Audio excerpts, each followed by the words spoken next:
The slap came so fast I didn't have time to react. My glasses went flying, shattering on the elegant ballroom floor as 130 guests watched in absolute silence. My cheek burned, but the pain in my chest was far worse. Juliet, my daughter-in-law, had just slapped me on her wedding day because I refused to hand over the keys to my apartment. "That's what you get for being so selfish," she screamed. "A woman your age doesn't need so much space." The silence that followed was suffocating. Every eye in that room felt like it was burning into me. Some stared in shock, some in disbelief, and some with hidden smirks. My heart pounded. How could someone I loved, someone I had nurtured into my family, treat me with such cruelty? I remember the day Max was born. I held him trembling in my arms, overwhelmed with a love I had never known before. Every sleepless night, every tiny worry, every penny I spent, it was all for him.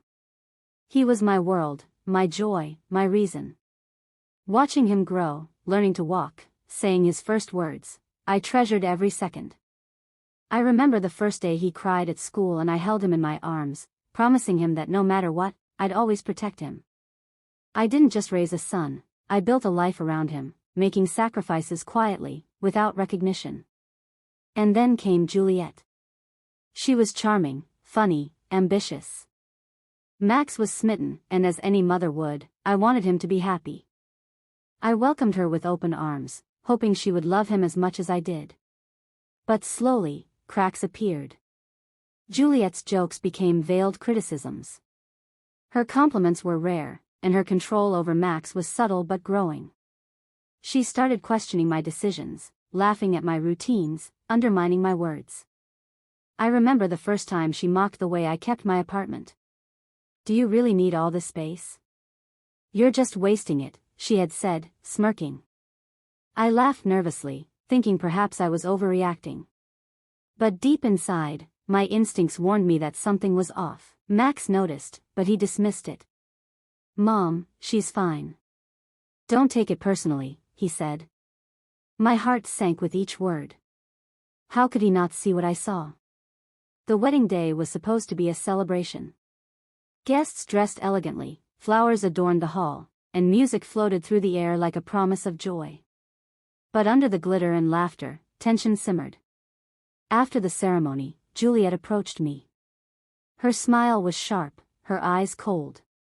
"Hand over the apartment keys," she demanded. I froze. "I can't. That's my space.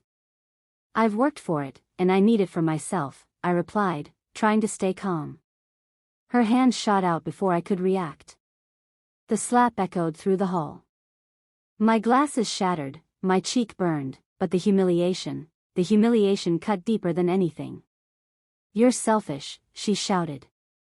And in that moment, I felt years of love, patience, and sacrifice crumble under the weight of betrayal. The days that followed were unbearable. Max avoided confronting the situation. Family members whispered behind my back. Friends asked me to forgive quickly. Every corner of my life seemed invaded by judgment and pressure. I retreated into my apartment, staring at the broken glasses on the floor, wondering how love could twist into cruelty so fast. I questioned myself endlessly. Had I done something wrong? Was I too protective, too controlling, too involved?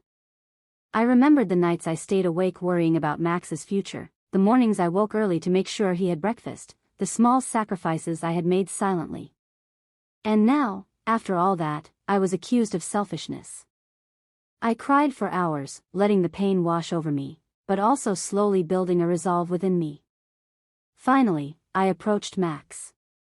We sat in the living room, the sunlight falling softly on his face. "Max, I need you to understand." Juliet crossed a line, I said. He hesitated, torn between his love for his wife and his respect for me. "Mom, I don't know. I love her. I want to see her as my wife. I can't." Tears formed in my eyes, not from weakness, but from heartbreak.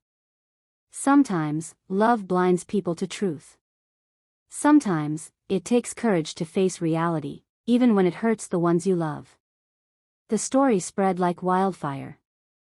Some sided with me, some with Juliet, and some stayed silent, judging in shadows.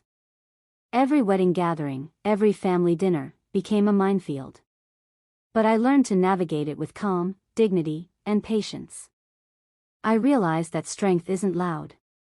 Strength is quiet. It's patience, planning, and strategy. I documented everything, her manipulations, her lies, her subtle ways of undermining me. Slowly, the truth came out, piece by piece. Max saw the reality eventually. Juliet's charm faded under scrutiny, and respect was restored. Months passed. I healed, not just my bruised cheek, but my soul. I realized that being kind does not mean being weak, that standing up for oneself is not selfish, and that sometimes the people we love most are the ones who push us to discover our own power. The slap may have come fast, I reflected, but my comeback, my inner strength, my dignity, was unstoppable. Life taught me that the hardest trials often lead to the deepest empowerment. I stand taller, not just as Max's mother, but as a woman who refuses to let anyone define her worth.